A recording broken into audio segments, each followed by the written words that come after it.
Are the Cavs talking trade with Collin Sexton?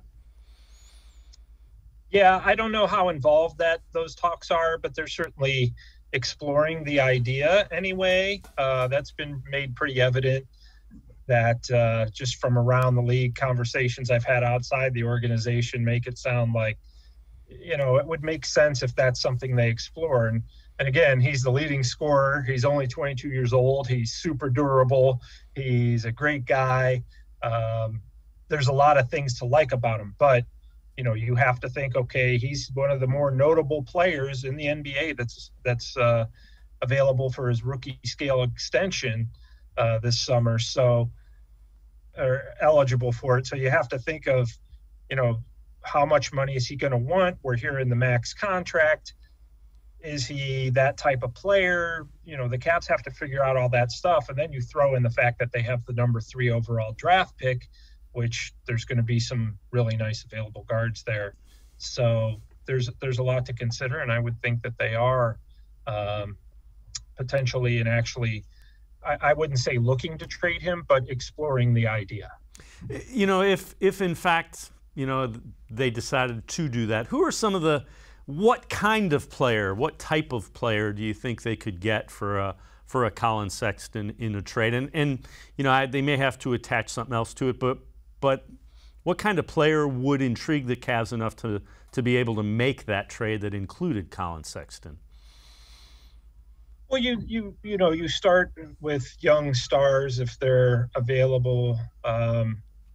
And you kind of float those guys out there to see if they're available. Is a Brandon Ingram, for instance, from the Pelicans available? And would the Pelicans want something else? I don't know that you would, there's very few trades in my mind that you would make involving Collin Sexton that would be a swap of 2 players in Sexton for somebody else. I think that there'd be a lot of things involved, either draft picks or other 2 or 3 pieces and parts. Theoretically, we've heard the rumors that the Cavs would like to attach, if they're going to trade Collin Sexton, attach the Kevin Love contract. I think that would be something they would look at. I don't think you need to get an all-star. I think that you do need to get somebody who fits very well next to Darius Garland. The theory around the league is Garland would be the better pro long-term and could probably use a traditional shooting guard next to him.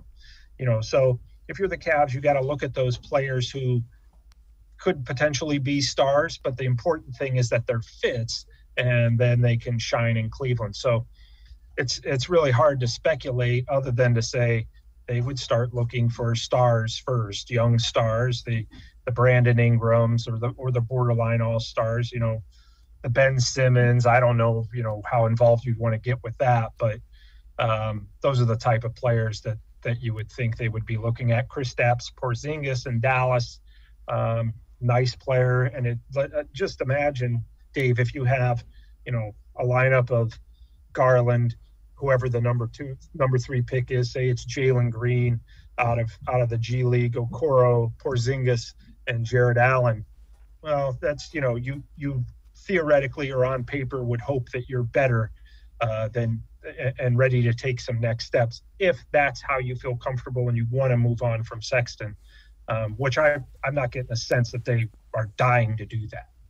The guy that's kind of intriguing is Ben Simmons. I mean, that's a guy that was the number 1 overall pick. His shooting problem it reared its head in the playoffs in a big way.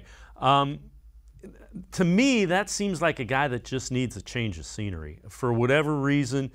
Sometimes guys like that, it's like, wow, somebody moved on from me, and that kind of is the kick that they need to get their career going. Could you see the Cavs kind of looking at Simmons in that light?